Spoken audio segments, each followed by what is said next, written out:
at natulungan ko kayo makakuha ng tig dalawa. Pag nagawa nyo rin yan sa dalawa nyo, huminto na kayo.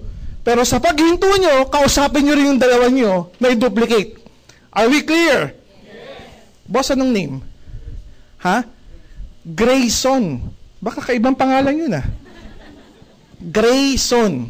Ilan taon ka na pare? 18. Di ba 18? May girlfriend? Wala. Dapat lang.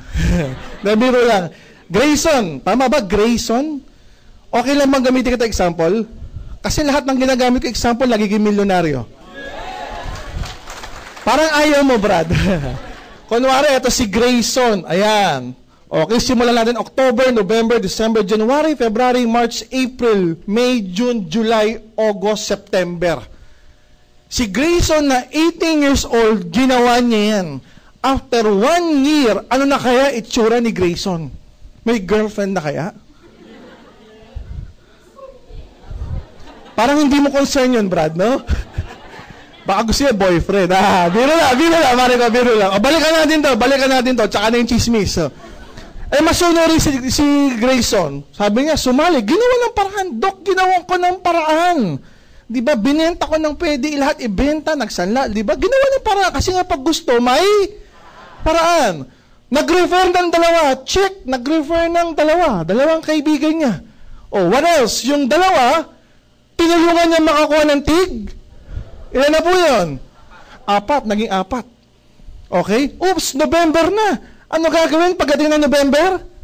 Stop, huminto na si Grayson. Kumita na ako eh. May products ako, kumita na ako, okay na yan. Ano ginawa niya? Kinausap niya yung dalawa. Sabi niya sa dalawa, Pards, nagawa ko yung trabaho ko doon sa what if scenario ni Doc Ed.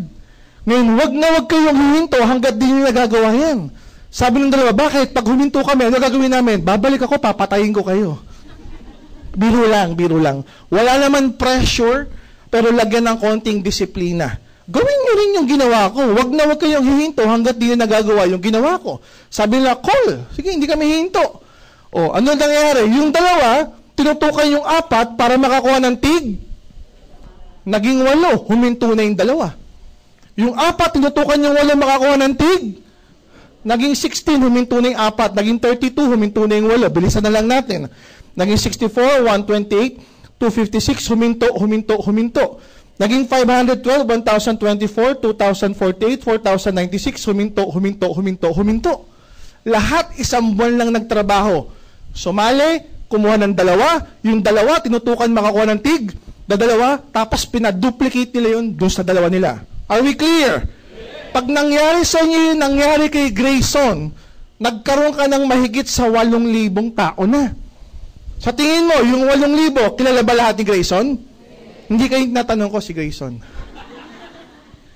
Malamang ang kakilala niya lang yung nandito. Parang Facebook. Yung iba sa inyo, ilan ang friends? 1,000.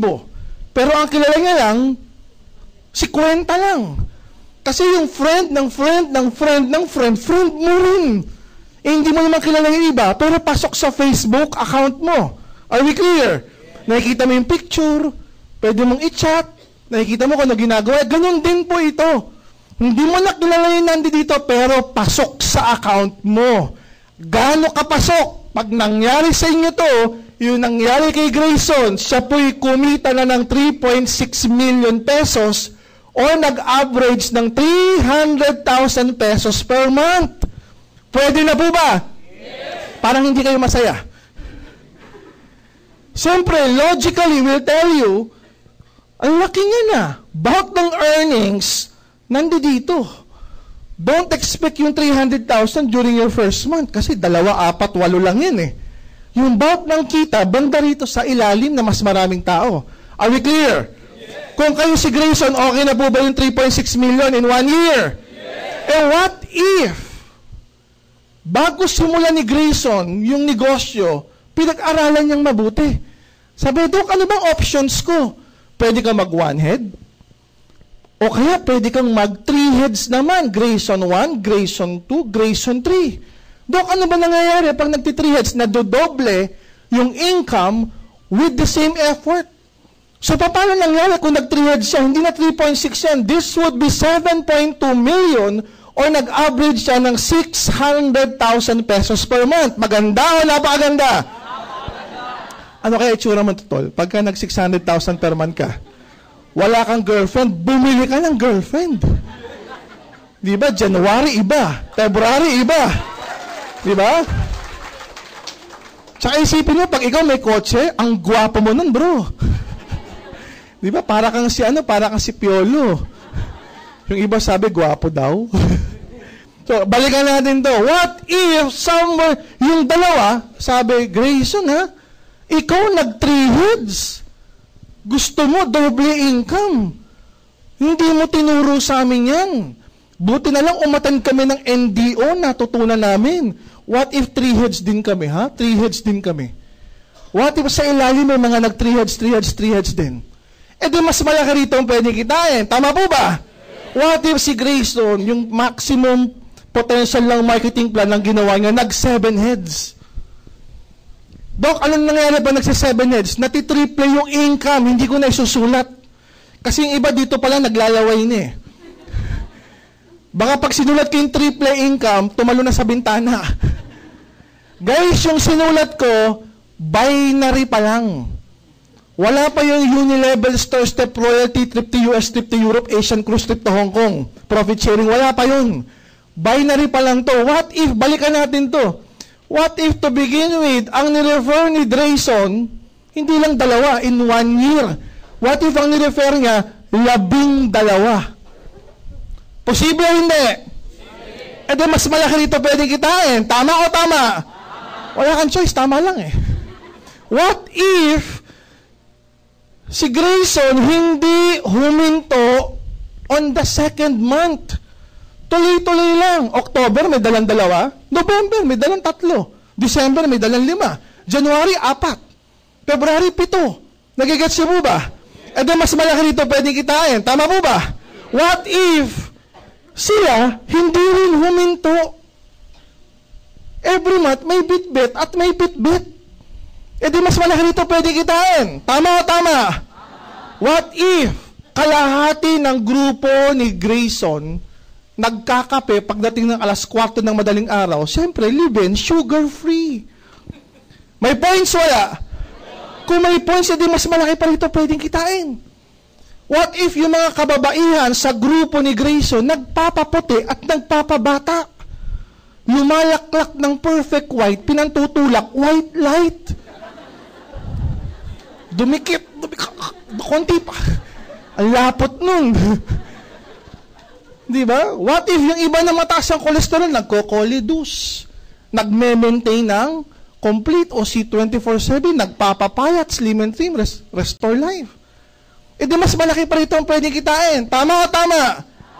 Grayson, anong probinsya? Anong probinsya? Ay, Manila. What if? Taga saan? Bohol. Hindi nga, taga Bohol ka? Di marunong ka magbisaya. Oh, what if somewhere down the line, tignan nyo to somewhere down the line, hindi nga nakilala, may sumali. President, taga Bohol siya eh. What if may sumali presidente ng mga taga Bohol sa Taiwan? Posible mo ba yun? Sa kabila, somewhere down the line, may sumali presidente ng mga taga Bohol sa Korea. Posible mo ba yun? Eh bukas tayo doon sa 2 bansang yun. We're not talking of people anymore. We're not talking of people. We're talking of countries already. Guys, tignan nyo yung nangyari sa AIM Global. 2006 tayo nagsimula, Philippines. Pagdating ng 2010, tayo pinagbukas sa Brunei tsaka sa Singapore. Pagdating po ng 2011, tayo nagbukas sa Hawaii tsaka sa Taiwan. Pagdating ng 2012, nagbukas tayo sa Dubai, United Arab Emirates. Nagbukas din tayo sa Korea. At ngayon po, nakapagbukas na tayo sa Nigeria. Within the next few months, ang bubuksan Hong Kong, Macau, Ghana, Indonesia, Malaysia, Kuwait. Sabi ng iba, Dok, paano kung maubos ang tao? Sa Bohol. Oo, sa Bohol pwedeng maubos, makwentuhan mo. Pero Pilipinas, 93 million, maubos mo kaya? Di ba? Pilipinas yun, Brunei, Singapore, 6 million. Maubos mo kaya? Hawaii, 4 million. Taiwan, ilang million yun? Di ba? Dubai, Korea, ilang million? Nigeria, 200 million population. Indonesia, 240 million population. What if sa grupong i-create mo, sa inyo manggaling yung top earner ng mga bansang yan? Posible o hindi posible? Yung mga nagsimula sa Pilipinas 6 years ago, 2006, ngayon po kumikita ng 1 million, 2 million, 3 million pesos a month. Kahit natutulog, kumikita ng ganong kalaki. What if yung grupo mo, dyan pala manggagaling yung magiging top earner ng mga bansang yan? Ano kaya pakiramdam ko, ikaw may downline ka, kumikita ng 1 million a month? Magkano kaya kinikita mo? Malaki o napakalaki? Sinabi niya kasi taga-Bohol eh. May taga-Bohol. Ang pangalan, Leo Kaduyak. 12 years na tricycle driver. Grade 5 lang ang narating. Hirap mag-Ingles. Pag pinag-Ingles mo, hindi nosebleed. Internal bleeding. Sumali to sa Global 2 years ago. 2 years ago. Sumali siya. Binenta yung motor. Nag-7 heads. Tapos lahat ng mga pasahero niya dati, nirecruit niya. Taga-Bohol to, taga-Bohol. Tagbilaran, Bohol. Tagbilaran. Lumaki yung grupo niya sa Tagbilaran. Puro Bisaya. Grupo nito, puro Bisaya. Okay? Inimbitahan ko nga ito noon. Sabi ko, Leo, punta ka rito sa Maynila. I-empower mo at i-motivate mo yung mga tao dito. Sabi sa akin, Doc, paano ko magsalita dyan? Tagalog ba? Sabi ko, siyempre. Doc, dili man Tagalog. Hirap ako eh. Sabi ko, nakabook na yung ticket mo, tsaka yung hotel mo. Nagpunta. Nagsalita siya. Puro Bisaya, wala kami naintindihan. Tawa kami ng tawa. Di ba? Pumunta ka sa YouTube, makikita mo yan. Oo, ganda pa ng get-up niya. Hirap siya mag-Tagalog. Hirap siya mag-Ingles. Grade 5 lang ang narating. Hirap mag-spelling. Ano nangyari? From Bohol, lumaki yung grupo sa Tagbilaran. To the point na tumawid ng Cebu. Bisaya pa rin, Bisaya. To the point na yung grupo sa Cebu, tumawid na ng Cagayan de Oro, lumaki na. Pero Bisaya pa rin. Yung mga taga-Cagayan de Oro, nag-refer ng taga-Iligan. Bisaya pa rin. Yung taga-Iligan, may kapatid sa Bulacan. Bulacan, norte na yan. Bisaya pa rin kasi taga-Iligan yun eh. Pero yung nasa Bulacan, babae, morena, mahaba buhok, may boyfriend, Koreano. Yung Koreano, sumali. Nagre-recruit na sa Korea. Araw-araw, si Leo na taga-Tagbilaran Bohol, pagbukas siya ng kanyang MacBook Air, meron siyang laptop na tigo 100,000 po, tricycle driver. Pagbukas siya ng kanyang MacBook Air, 75% ng sumasali sa website niya, Koreano. Sino Ano na rin si Leo? Si Leo sumali 2 years ago. Ngayon po si Leo kumikita na ng 250,000 pesos per month, nakapadjero. Maganda o napakaganda? Eto ngayon. Sino mag-aakalang si Leo na grade 5 lang ang narating, 12 years na tricycle driver na hindi marunong mag-Facebook, natuto lang mag-Facebook siya, tsaka yung asawa niya 3 months ago, magkakaroon ng grupo sa Korea. Kasi nga, yung kaibigan ng kamag-anak, ng prospect, ng kapatid, ng kapitbahay mo, pag lahat yan nagsalihan, sa ayaw at sa gusto mo, yung kita, pasok at pasok sa bulsa mo. Maganda o napakaganda? Sabi ng iba, Dok, edi mahirap yan. Sa simula, medyo mahirap kasi ilan pa lang eh. Pero pag dumami na yan, dumarating yung time, tignan nyo to dumarating yung time, natutulog si Grayson. Gumagalaw yung mga tao. Si Grayson, may kita wala? Tutulog, may kita. Nagbabakasyon si Grayson. Kumikita yung ilalim. Gumagalaw yung ilalim. Si Grayson, may kita wala? Ayaw na lang kita ni Grayson. Ayaw niya na. Pero gumagalaw yung sa ilalim. May kita wala? Namatay si Grayson. Gumagalaw yung ilalim. May kita wala? Pare, gusto ka nilang mamatay. Dumating man yung time na yon, wag naman, knock on wood. Dumating may yung time na yun, si Grayson may nanay, si Grayson may tatay, pwedeng ilipat yung account. May asawa, pwedeng ilipat yung account. So yung pinagpagura ni Grayson, mapupunta doon sa kanyang paglilipatan. Maganda o napakaganda? Kung saan ka nakakita ng negosyo, aalagaan mo, pwede mo ipamana. Kahit yung pagmamanahan mo, walang kaalam-alam sa negosyo. Bakit? Natutunay nandito, alam na nila eh. Yan na yung kagandahan po ng negosyo. Guys, for the past 15 years, ito po yung expertise ng company. Negosyong network marketing. Negosyong 8,000, palalaguin mo, pwede ka kumita ng 1,000,000. Okay po ba yung ganon? Marami kasi ako nakakausap na entrepreneur. Sabi nga, Doc, idol ko si Henry C. Maganda yan. Doc, idol ko si Lucio Tan. Abay, maganda yan. Doc, idol ko si Gokong Wei. Napakaganda yan. Idolin mo silang lahat. Marami kang matututunan. Sana, matuto ka sa kanila nang may apply mo sa buhay mo para sa negosyo mo. May kwento eh. May isang tao, idol niya si Henry C. Galing ni Henry C. Bilyonaryo. Sana one time makita ko. Akalain mo, pagpunta ng SM, pag sakay ng elevator, nandun si Henry C. naka-wheelchair. Uy, idol ko, Henry C. Idol na idol po kayo. Kung kayo pakamay, kinamayan. Sana, Henry C. makausap ko kayo ng matagal. Para yung mga teknik mo sa pagninegosyo, maturuan mo ako. Sabi ni Henry C. Marami akong kausap at ka-meeting eh. Sa loob ng elevator, nag-brand out. Na-stuck yung elevator, 3 oras siyang kasama si Henry C. Sabi nga, Henry C., 3 oras tayo dito. Sabi nung engineer, gagawin. Ikwento mo na sa akin ang dapat kong matutunan para yumaman din ako. Sabi nga, 3 oras. O sige. Kinuwentuhan na kinuwentuhan. After 3 hours, nagbukas na elevator. Henry C., salamat.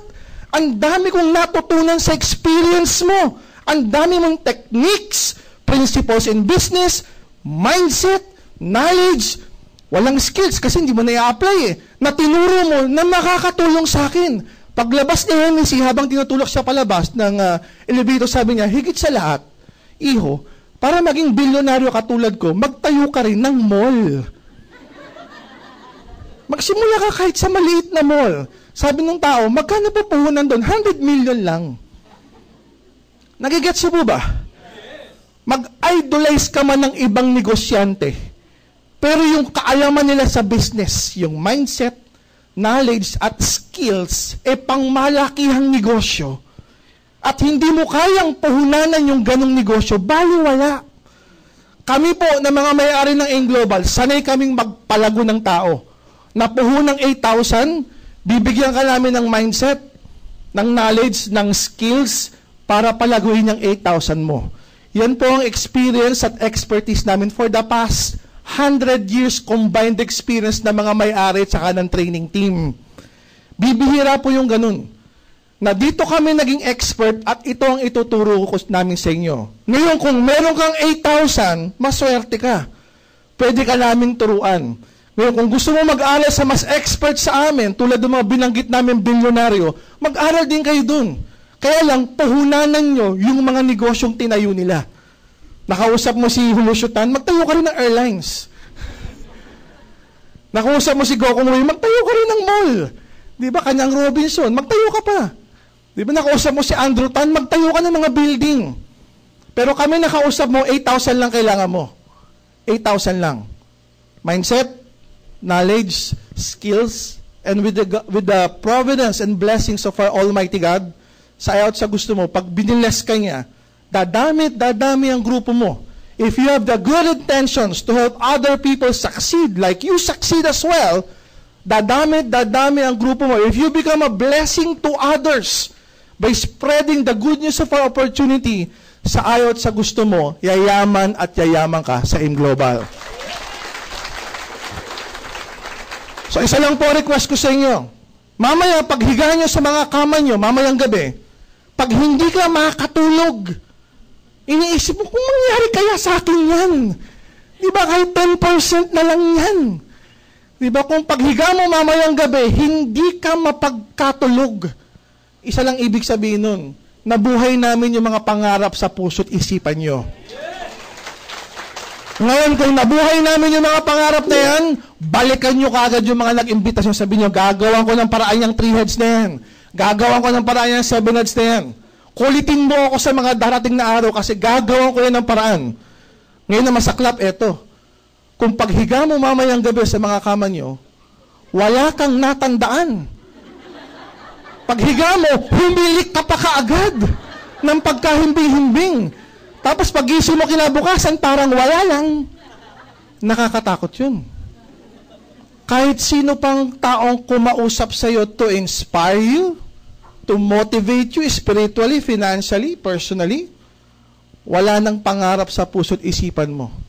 Ikaw na siguro yung taong pessimistic. Ako, pinanganak na mahirap, nabuhay na mahirap, at mamamatay na. Buti sana kung ikaw lang apektado guys. Paano yung anak mo? For those people who are parents here like I am, papayag ba kayo na yung pinaghirapan nyo buong buhay nyo, pagdaanan ng mga anak nyo? May mga ibang magulang, sabi nila sa akin, kahit 20% ng hirap ko, ayokong pagdaanin ng mga anak ko. Why? Because we love them so much. Kaya kung kayo magulang, you're doing this for your kids, thank you very much. If your kids doing this for your parents, thank you very much. May God bless you. On that note, my name is Doc Ed Cabantog. I'm the Visionary President of AIM Global. Thank you very much. God bless all of us.